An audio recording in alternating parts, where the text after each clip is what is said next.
Hello and welcome to the Fiber Tales podcast. My name is Latte and this is a podcast all about knitting, about knitwear design and about whatever else I feel like sharing in an episode. I'm coming to you from the southern part of Fyn in Denmark, where I live with my partner and our two small children in an old house just outside of the woods. And today is a sunny, beautiful day with blue sky, and it seems like spring has finally arrived after the most gloomy and miserable winter. We had so much rain. We had a lake, our lawn outside the house that normally is dry. It was completely soaked and wet and more like a lake. So yeah, I'm just so happy that spring is finally here. It makes me feel hopeful. It makes me feel it just gives me a lot of inspiration, so that's really nice. In today's episode, I'm going to talk, and I just have my notes over here, so I'm just looking for a moment.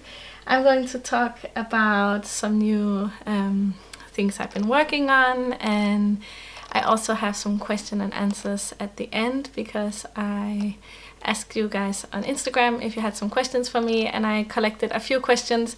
They will mainly be small business related, in the sense of working with knitwear design and with photography.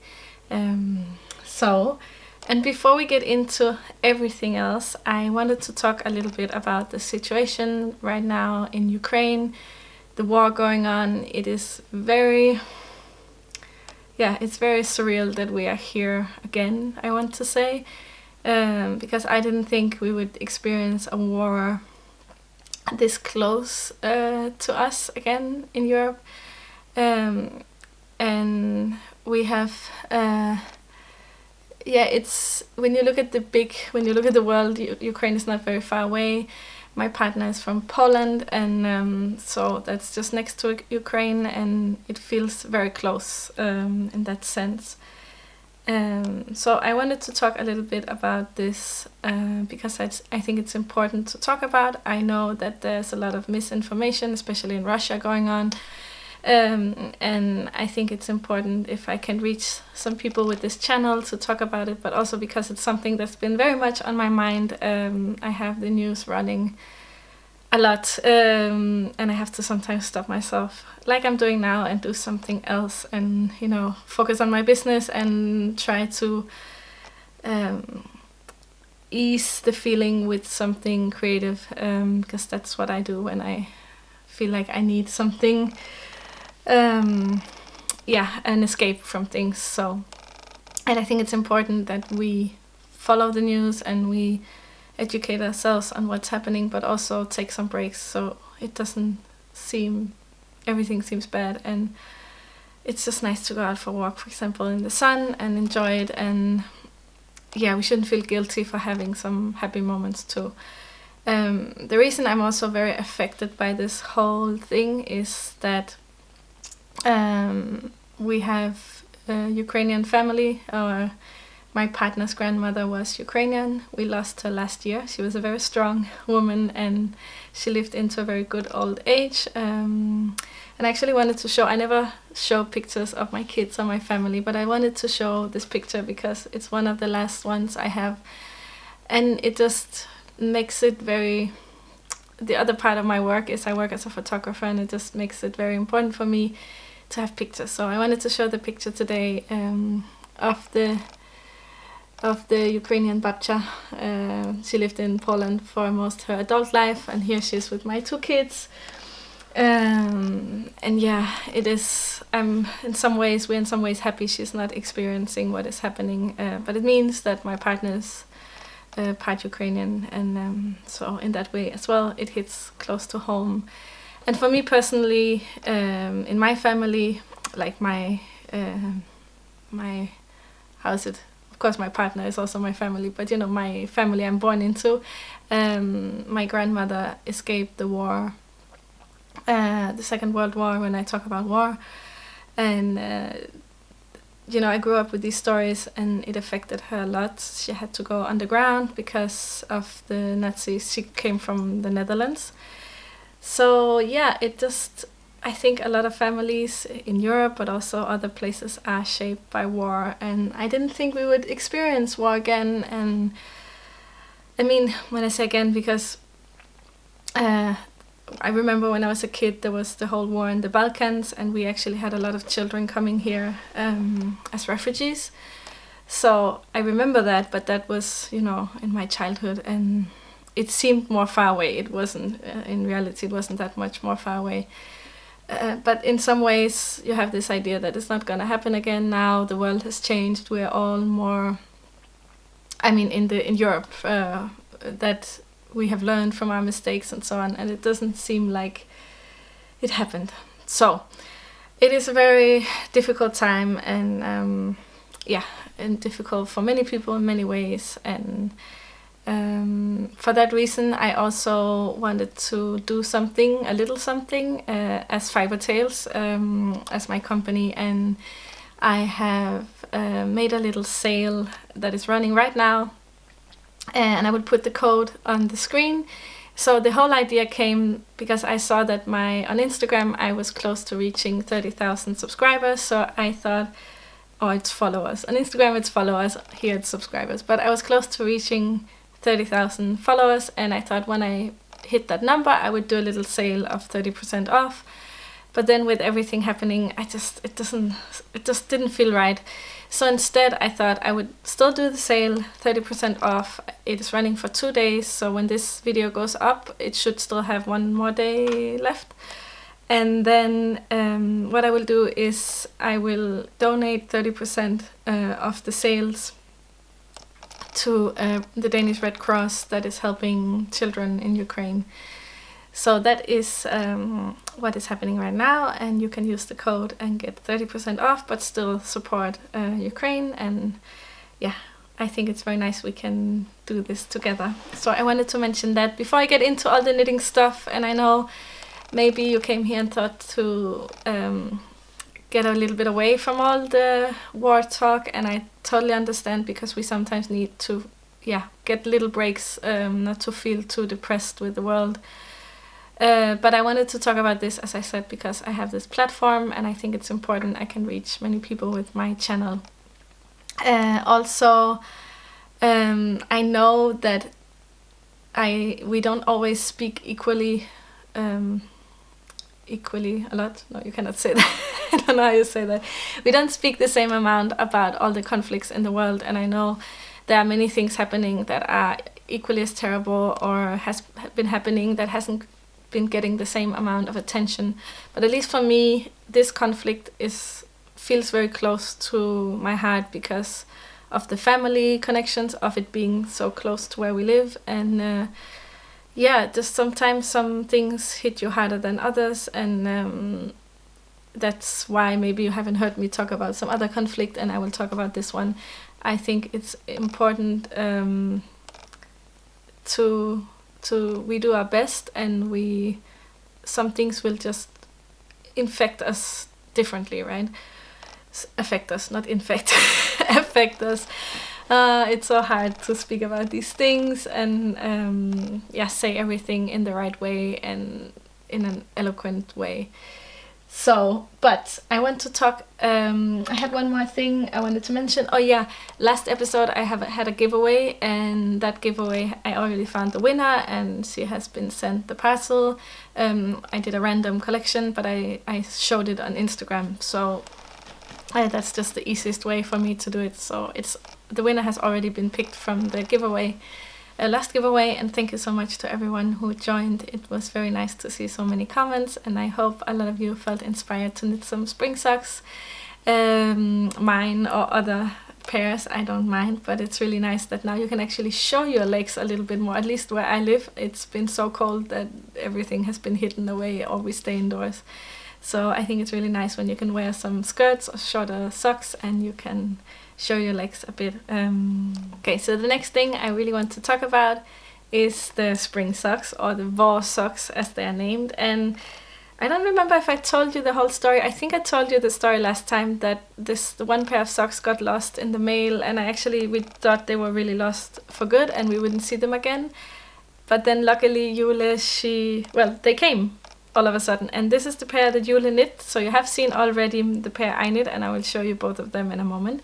But this pair came in the mail, and this is the Vore socks. They are the short version, so I thought for the short version it would be actually really nice to just have one row of flowers with and you still have the rows of little bubbles. So the socks are made with you knit the bubbles and you embroider the flowers afterwards, and that way it's very easy to find the placement, but also it means you have a mix between knitting and embroidery.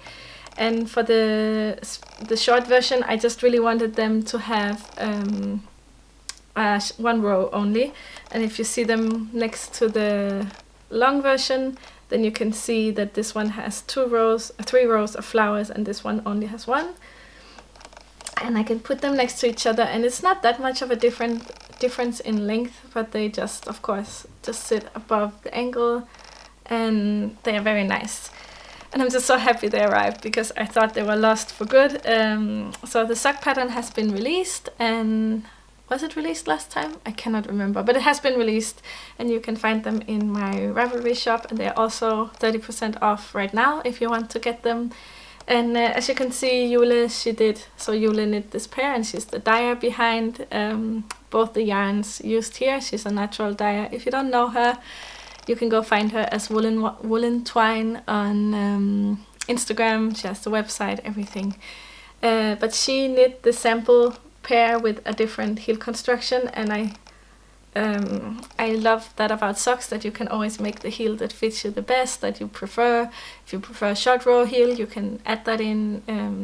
If you prefer a fish lips kiss heel, or yeah, any of the many heels you can make. I always make a good heel flap and gusset with a longer heel flap because it fits my foot very nicely. And this one has the Eye of Partridge pattern. And I think Jule did a normal slip stitch heel. So the only difference between the Eye of Partridge and this one is that you alternate. So you get like you alternate when you do the slip, basically. And she also did this little detail here, so they're a little bit shorter and different than mine. And this pair of socks is knit in her. So mine were knit in a limited edition Romney, and this is the Corriedale sock base she has. And I know this, I keep changing them. This version is sold out, and you cannot get this yarn. And I think she's not getting it back because it's a limited edition. But this one is a staple in her. This one is a staple in her shop. So you should be able to get it and knit them. And they're a little more drapey and a little more soft. And this pair is more toothy and has some structure. And I really love both pairs. And I have to send this pair back to Jule, even if I really like them. And they're such a fun spring color, very vibrant. And this color is the linen color, and I can't remember at the moment this color, but it is on my, I will either put it on the screen or down below. I always try to put show notes in the info box, so that way if you don't understand what I say, because I speak quickly and I'm not a native speaker, or if you have to see something written out because it's a weird name or something, you can always find it below, and I try to link to things whenever I remember. So these are the Vore socks, and I'm really happy that they got here. And that's my only finished object, I think. No, wait, I have some other finished objects that I want to show you. So I showed you already last episode this little sweet bonnet with a little frilly kind of edge, and just a very simple garter stitch body and a I-cord. And this is knit with mohair and a sock yarn from the sock yarn is from Berry Fiber Co, and it is the pearl colorway. And this silk mohair is from my brain, it is from Filcolana, and it is Latte. I think the colorway is called Latte. So I made some more of those, and this is actually made in Sandness Sunday yarn, and it is just a simple bonnet with a very squishy. I held it double, so I could have bought the double Sunday double, but I didn't. It's a very squishy garter stitch, very simple. And I made another one, and this is also in Sunday held double. And so these bonnets I made for my photography business because I just started renting a studio, and for that, when I do studio photography, I like to put little bonnets on the babies, and they are just very cute. So I have made 3 bonnets. They're very quick to make. The only thing I will say is I should have made it a little bit longer, so yeah, 1 or 2 centimeters longer, and I know that for the next time. But it's just a very basic little bonnet, and I think it's super cute. So if you're interested to see how it looks, you can go to my my photography Instagram account, that is Woodlark Photography, and if you go there, you can see some of the latest pictures with this one worn. Very cute. So I made some bonnets. They're not a pattern or anything. I'm just freestyling them. I mean, maybe I will make this one into a pattern, but let's see how that goes. For some reason, I have a very bad track record with children's designs. I don't know what it is, but yeah, it happens. But I already used them, and I'm really happy with them. So that was a finished object. And then I've been working on a new pair of socks. And again, as it happens, and it happens because Jule and I from Woolen Twine Fiber Studio, we are friends and we talk, and every time I have a new idea for design, I share it with her, and then she's like, ooh, but I have this sock yarn that would work really well. And so I have a new sock on my needles, and as you can see, it's a little bit different because this is a toe up construction, so I haven't done a design as a toe up before. I don't think I ever knit. I tried it before, but I never knit a pair of socks, if I'm not mistaken. And this beautiful colorway is the caramel colorway, and if you followed me for some time, you know this colorway because this is the same I used for my, actually I have it just over here. It's stuck to something. I have it here. So this is the DK weight of the BFL Massham, and this is the fingering weight. By the way, I'm sorry if you can hear my lens focusing a lot, but today I'm trying to use my better camera just to see if I like it better, and it has a lot of focusing sound. I can hear it when I'm talking. So when I move, it will try to focus. So I have to figure out something better for my, I'm looking at it, for my microphone, but I don't know what to get, and that's why I'm a bit stuck. And also last episode I realized that you could hear the microphone constantly clicking, and I don't know what was wrong, so I hope it won't be the case this episode. I have fluff. So I'm really hoping that it will be okay with the with the microphone, and that it won't be too annoying, because it really bummed me out when I realized that the whole episode had this clicking sound, and you guys are so sweet, and I apologize for it, and you are like, no, it wasn't a big deal, and yeah, I don't like it. Anyways, back to the socks. I'm knitting these as almost always on a 21 centimeters 9-inch circulars. They are from Xiaogu, so they have the red cable. They are not interchangeable. I have an interchangeable set, but the interchangeable set is very flimsy, so I don't use those for socks. I use them for sleeves and stuff. And what else is there to say? You will see the design later on. I won't tell you exactly what it is, but if you might have a clue in the yarn, let's just say it like that. And I'm really excited to try out this yarn for socks. So it's a BFL Massham. It's not really a sock yarn. It's but I've heard other people, I think Jule told me that Emma from the Woolly Mammoth, she had good experience using this yarn for socks. So I think that was the where she got it from. But yeah, I'm interested in trying out different yarns for socks and see how it goes. And you can of course always use whatever yarn you are more comfortable with. but since it's for design, I think it's fun to try different things. And that was actually one of the questions I'm not gonna answer in today's episode, but it was about how I find my journey on trying natural sock yarns, so without nylon or it's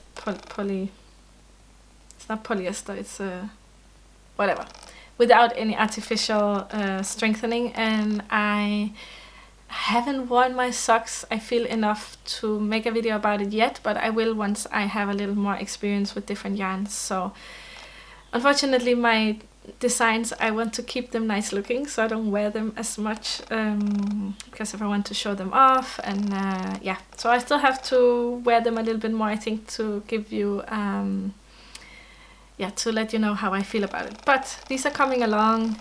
The fun part is gonna come on the cuff, so there's still some way to go before I can try it, but I'm really excited to try a new heel construction to go with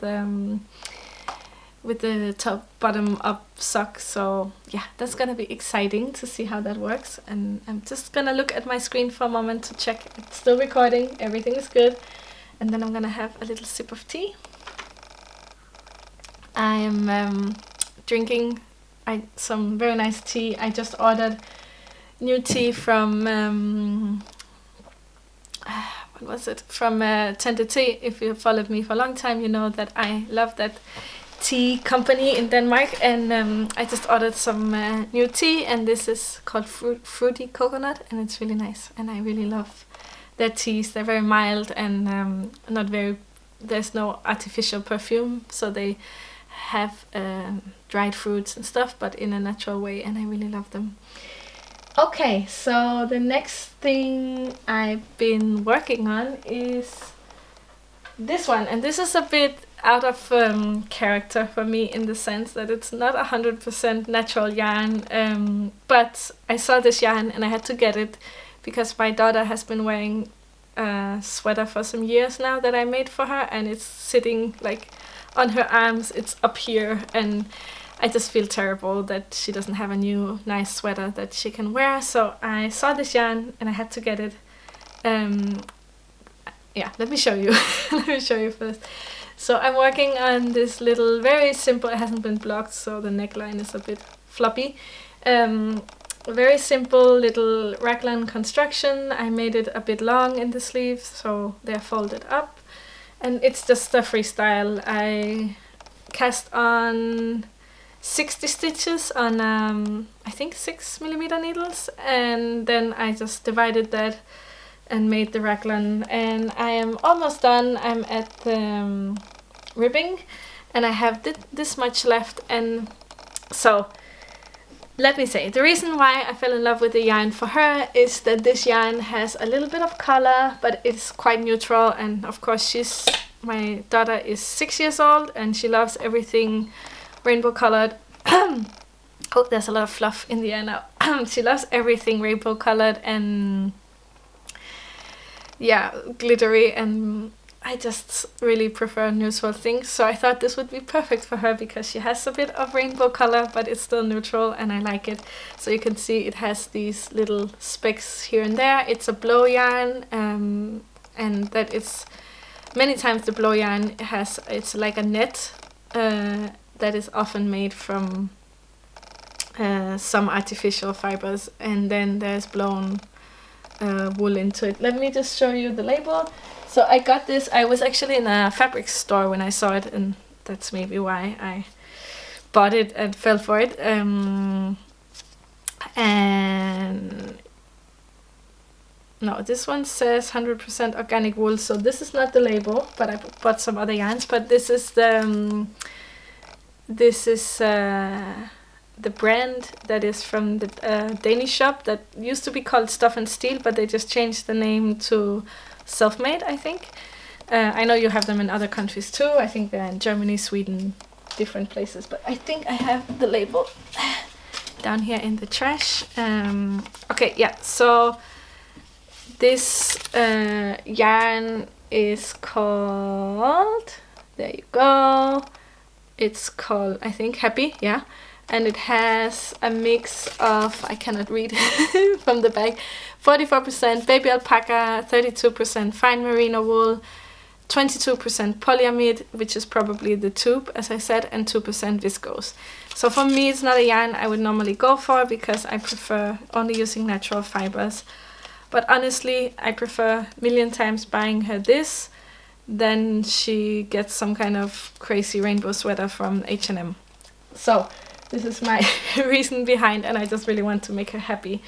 So it's almost done. Hopefully it wears well, and hopefully it's easier to wash. I think it's probably also superwash. Yeah, so it's a little bit out of my comfort zone, but sometimes I think it's okay too.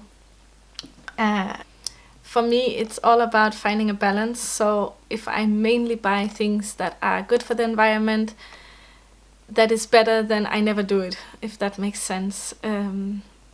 I try to buy most of my food organic, and as I mentioned before, I grew up on an organic farm. But do I sometimes buy something that's not organic? Yes, I do. It doesn't mean... I think it's more important that I try to buy most of the things I buy with in a conscious way, and then sometimes something slips in and it's fine. I think if we make rules too strict for ourselves, it's easier to stop doing something that is good. I hope that made sense. I hope it made sense. I just feel I have to explain a little bit also my thoughts, because here I always promote natural yarns, and yeah. I think every time we can make the choice and we make a good choice, it's very nice, and then it pushes things in the right direction. But there shouldn't be any rules that makes things impossible for yourself. So I'm looking forward. I'm gonna finish this tonight, and then she's gonna probably wear it for the rest of the spring. It will be nice to wear also under thinner jackets, and when it gets a little warmer, she can still go out wearing this. So I think it's gonna be very nice for her with this sweater. Before I move on to the section with where I answer a few questions, I just wanted to talk about two things. I want to, of course, mention what I'm wearing, because I might get some questions and you might be wondering. I have shown this before, but I just wanted to wear it today. Oh, let me see if I can get up without hitting the camera. So I'm wearing this yoke sweater. It has some very sweet details. I will talk more about it in detail once it is once I release it, but it's the Vildnis sweater, and I think someone asked me if Vildnis or Vildnis, we say it Vildnis, but I'm just trying to pronounce it more close to how it's written. Vildnis is wilderness in Danish, so I just thought it was very fitting with this motifs. But again, I will talk more about it once I get closer to the release. I just started the test today, and they have 2 months, so hopefully around May I will be able to release the pattern. I know that's a bit close to summer, but I want to give my testers enough time, and yeah, things always end up taking more time than taking a little more time. That's what I wanted to say. Yes, so that was what I was wearing, and then I have a new thing I want to try to mention every month, or every time I do a podcast episode, and that is what I've been wearing the most out of my knitted items this month, or this since the last episode. And it's actually behind me. Oop. And I've been wearing this all the time. So this is my... Okay, just stopped recording while I was in the middle. Anyways, this is a gros shawl, and it is huge. It is knit in Nutiden, and I've been wearing it constantly while biking, because I bike every day to pick up the kids, and I bike for around an hour, and I have an electrical motor, or yeah, it has an electrical battery on the bike, which means I'm actually not getting as warm as I would on a normal bike, because it is pushing me, so I need something really warm not to freeze to death. So how I wear it is I wear it like a triangular shaped shawl. I don't know if you can see, and then I just tie it underneath, and it is just so cozy, and you can actually put it up over the ears, and I have a hat on, and I have only like a little bit of the face out, and it's just the coziest thing. I don't find it scratchy. The only issue I have with this, I love it so much, my only issue is that it has very long fibers. I don't know if you can see, let me just pull one out. Okay, so it has very long Can you see it? It's kind of white-ish. Anyway, it's very long fibers, and I keep getting them in my mouth, and I feel like I'm choking on the long fibers, which is not very nice. So I just, I have to really be careful. I don't like if I wear like I wear chapstick a lot, or chapstick I think it is. So I don't like if I get it on my lips or in my mouth or in the nose. So this only issue with this.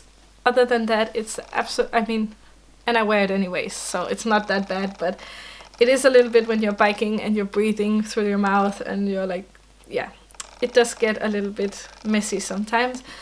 But it's a huge shawl and it's just so cozy, and I think very soon I'm gonna put it away. I mean, I like wearing this also in the garden and stuff, so I'm probably not gonna put it away, but I will start wearing lighter shawls a bit more, like my Handmade shawl. I really love that in spring and when it gets warmer, because it's in the BFL Massam, it's more light.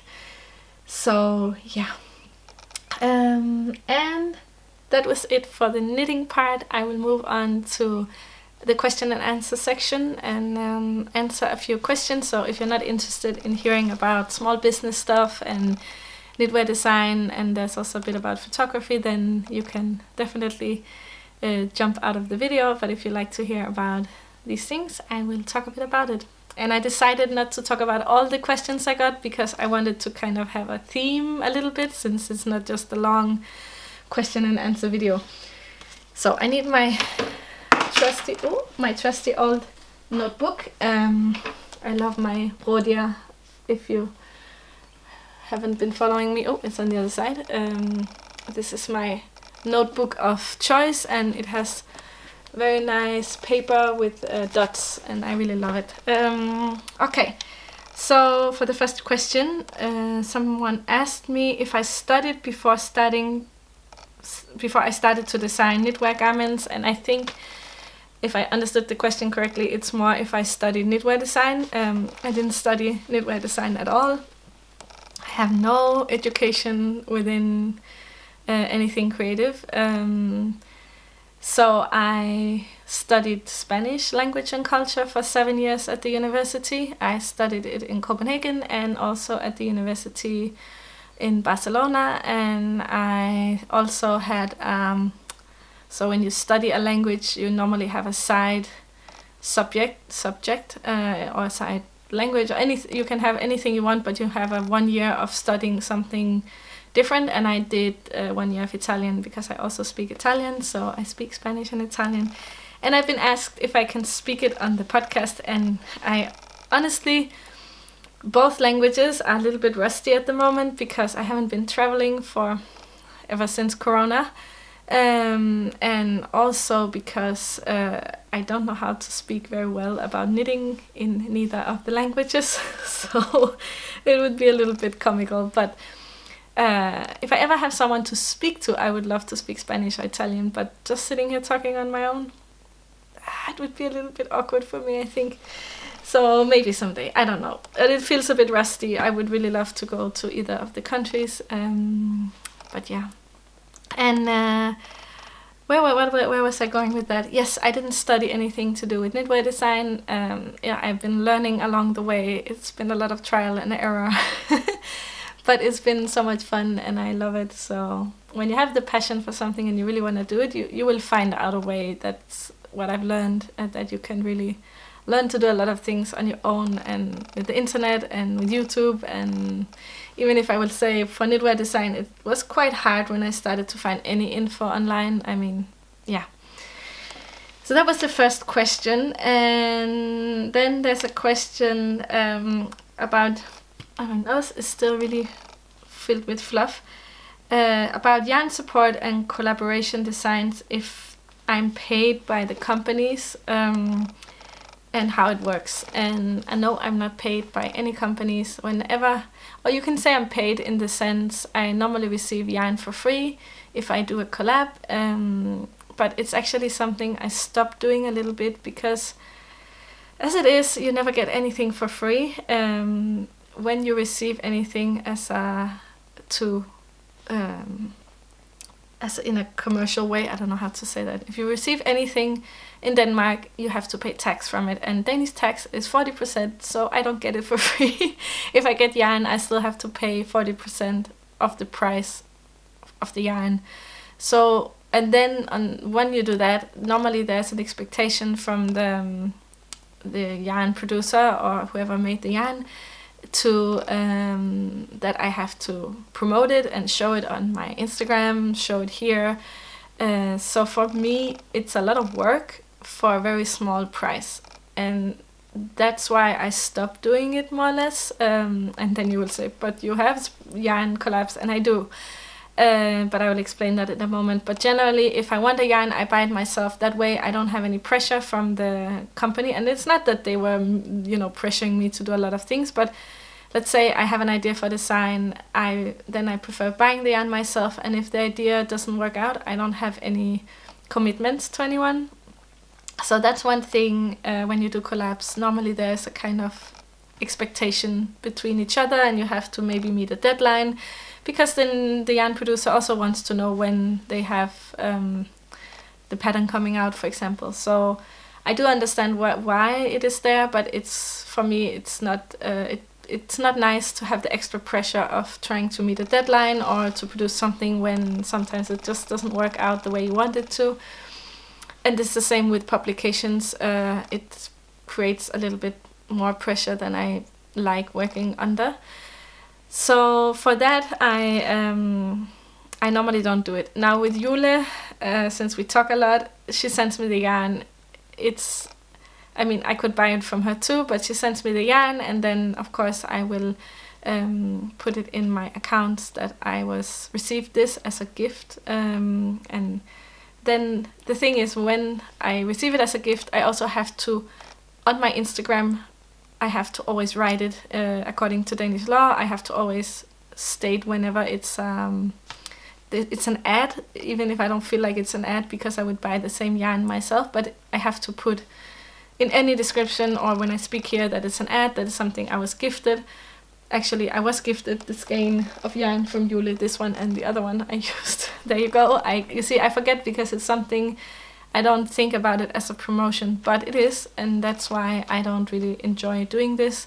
I do it with very few people and for very specific reasons, but generally I say no to these kind of things, and then I prefer just buying the yarn myself, honestly. So I hope that was answered the question how it works. Generally, if I like a designer, like if you're a designer and you like a yarn company and you want to collab with them, sometimes they have programs, so you can go to the website and see if they have a program where you can apply to have yarn support. Other times you can write them and ask, and normally for me it just happens very naturally. Sometimes companies also write to me and ask if I want to review their stuff, but I always think, do I really want this or do I really need this? Because I don't want to pay 40% tax from something that I don't want or need. So yeah, I hope that answered the question. And the last question I got is about if I'm a self-taught photographer. And no, yes, I'm a self-taught photographer. There was also a part about if I had any education.